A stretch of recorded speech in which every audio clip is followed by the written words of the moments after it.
राजवंशी की आवाज सुनकर सारी गोपियां दौड़ती दौड़ती मेरे कन्हैया के पास में आ गई। जिस गोपी के कान में जो बंसी पड़ती, आवाज पड़ती, धुन सुनाई पड़ती, वो गोपी भाग खड़ी हुई। भागवत में लिखा महाराज, एक गोपी दूध गाय से निकाल रही थी, दूह रही थी। आज जैसे उस गोपी के कान में आवाज पड़ी, महाराज उस गाय ने दूध को दूहना बंद कर दिया, भाग खड़ी हुई। महाराज एक गोपी चूल्हे के ऊपर दूध को गर्म कर रही थी, महाराज उसके कान में जैसे आवाज पड़ी, वो भी गोपी ने दूध को छोड़ दिया, भाग खड़ी हुई। महाराज कहते एक गोपी भोजन को परोस रही थी अपने पति को। आज उस गोपी के कान में बंसी की आवाज पड़ी, महाराज उस गोपी ने भोजन को परोसना बंद कर दिया और भाग खड़ी हुई, जाकर कन्हैया के पास पहुंच गई। कहते एक गोपी पति की सेवा कर रही थी, उसने सेवा करना बंद कर दिया और वो गोपी जाकर कन्हैया के पास पहुंच गई। और कहते एक गोपी अपने पुत्र का श्रृंगार कर रही थी, उसने पुत्र को छोड़ दिया, भाग खड़ी हुई। एक गोपी अपना श्रृंगार कर रही थी, उसने आवाज सुनी, वो भाग खड़ी हुई। महाराज एक गोपी अपने एक आंख में काजल लगा रही थी और दूसरे हाथ से काजल लगाने आंख में जा रही थी, उसके कान में आवाज पड़ी, वो भाग खड़ी हुई। महाराज इस प्रकार से आज सारी गोपियां मेरे कन्हैया के पास में पहुंच गए। कन्हैया ने सुंदर स्तुति की, स्वागतम महाभागम प्रिये करिणे वा। स्वागत है देवी, तुम्हारा स्वागत है, आओ आओ तुम्हारा स्वागत है। आज सारी गोपियां कन्हैया के पास में पहुंच गई। जिससे ही सारी गोपियां कन्हैया के पास में पहुंच गई, अब कन्हैया ने गोपियों से कहा, गोपियों मुझे बताओ तुम यहाँ क्यों आई हो, किस लिए आई हो, बताओ। और तुम्हें पता ये रात्रिन कालीन वेला है, क्योंकि रात्रिन कालीन वेला में स्त्रियों को बाहर नहीं निकलना चाहिए, लेकिन तुम गोपियों क्यों आई। महाराज ये तो विचित्र प्रश्न कर दिया। अब आप पहले किसी को बुलाओ, बाद में कह दो भैया आप क्यों आए हो, तो ये तो विचित्र बात है। पहले कन्हैया ने बंसी के द्वारा बुलाया, बाद में कह दिया गोपियों तुम क्यों आई, इस पर विचार कर। गोपियां महाराज मौन होकर खड़ी हो गई, अपने चेहरे को मुरझा लिया और नीचे की ओर कर लिया, अपने पैर के अंगूठे से पृथ्वी को खोदने लगी। होता कि नहीं, हम लोग कभी कोई कार्य को नहीं जानते तो मौन हो जाते हैं और पैर के अंगूठे से पृथ्वी को खोदने लगते हैं। उसी प्रकार से मेरे कन्हैया ने कहा, गोपियों ने कह दिया। कन्हैया ने कहा गोपियों मुझे लगता है तुम अपने अपने पतियों से झगड़ा करके आई हो क्या। लेकिन महाराज नहीं, गोपियां बोली। मेरे कन्हैया ने कहा गोपियों तुम्हें पता होना चाहिए, पत्नी का सर्वस्व पति होता है, पति की सेवा करना चाहिए पत्नी को। उसी समय मेरे कन्हैया ने एक गोपियों को सुंदर बात बताई। क्या नाम बोल रहे? गुप्तदान महादान। भैया कन्हैया ने एक सुंदर कथा श्रवण कराई गोपियों को। गोपियों तुम्हें पता है ना, स्त्री का पति ही सर्वस्व होता है, और तुम रात्रिकालीन वेला में अपने अपने पति को छोड़कर चली आई हो, क्यों। कन्हैया ने कहा गोपी मुझे तुम्हें पता है प्रति धर्म में कितनी शक्ति होती है। आज एक सुंदर सी कथा, छोटी सी कथा महाराज आज कन्हैया ने गोपियों को सुनाई। कहा गोपी सुनो, एक पति और पत्नी बड़े प्रेम से रहा करते थे। महाराज एक दिन की बात है, उसकी पत्नी जो थी पति धर्म को निभाने वाली थी, पति की सेवा करती थी। आज उसका पति एक दिन महाराज खेत से आया, हारा थका था, और वो पत्नी उस समय चावलों को बीन रही थी। महाराज उसका पति आया और वहां पर बिस्तर लगा था, बैठकर उसको नींद आने को मन हुआ। उसी समय उस पति ने अपना सर और पत्नी की गोद में रखकर महाराज वो सो गया। इधर महाराज उस पत्नी का एक पुत्र था, छोटा पुत्र था, 5 वर्ष का। महाराज आज वो पुत्र धीरे धीरे खिलते खिलते जाकर एक अग्नि का गड्ढा जल रहा था, उसके पास में पहुंच गया। आग का गड्ढा आप लोगों ने देखा होगा ना, जिसमें दूध गर्म करते हैं। महाराज वो गड्ढे में आग जल रही थी। आज उस देवी ने जैसे ही देखा मेरा पुत्र अग्नि के पास जा रहा था, उसको कष्ट हुआ, मेरा पुत्र अग्नि के पास जा रहा, लेकिन कैसे बचाऊं। उस समय घर पर और कोई नहीं था, और महाराज इधर पतिदेव गोद में सर को रखकर सोए हुए हैं। यदि मैं पतिदेव को उठा दूंगी तो उनकी नींद भंग हो जाएगी, मेरा पति धर्म नष्ट हो जाएगा।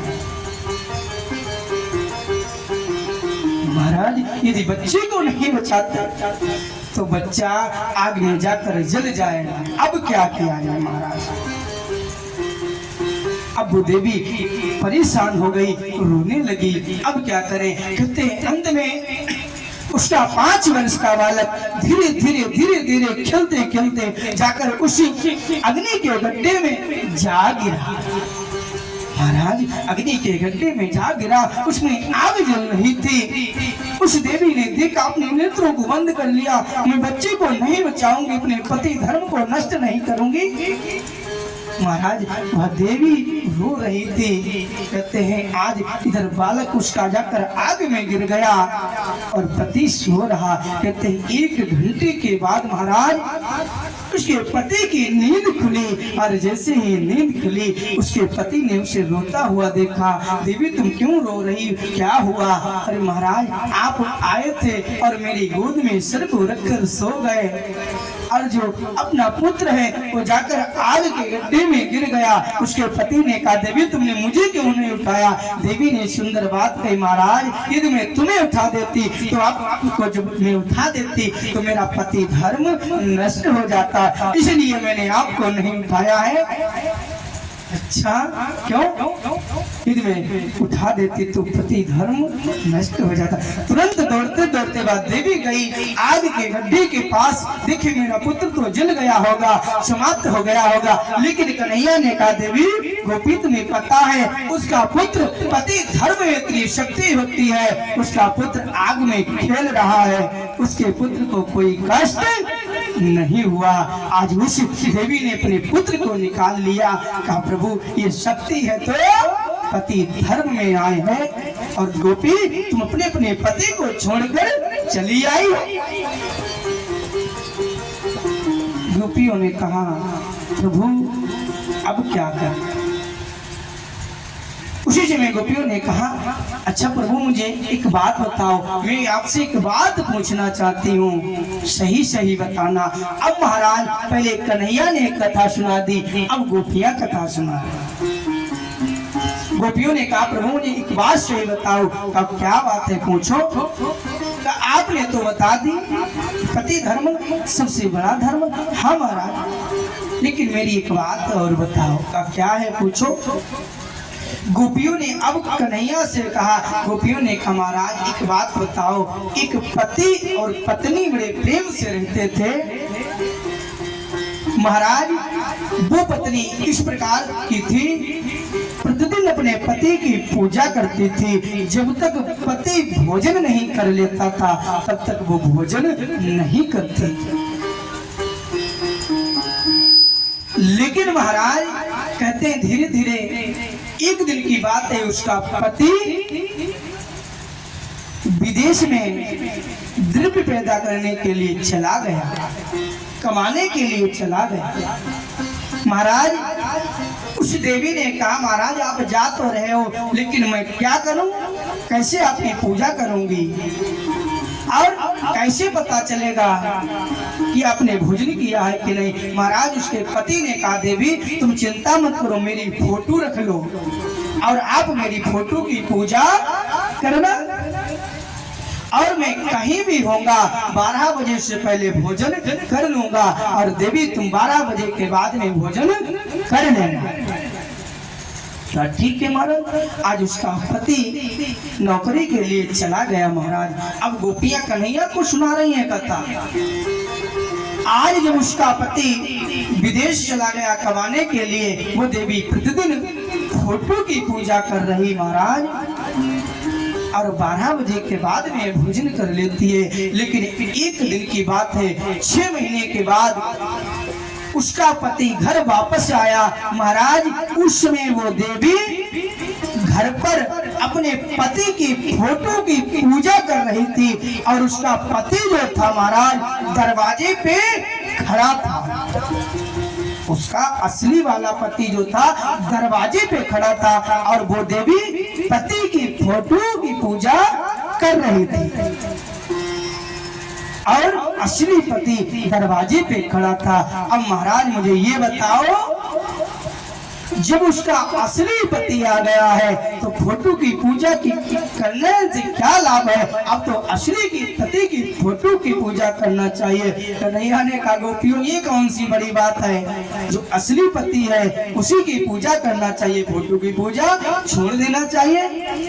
गोपियों ने कहा कन्हैया मैं वही तो बात कह रही हूँ, अब तक जो पति थे मेरे वो फोटो रूप में पति थे, असली तो पति मेरे आप हो। अब बताओ कन्हैया मैं अपने असली पति से मिलने के लिए आई हूँ। बोलो राधे राधे।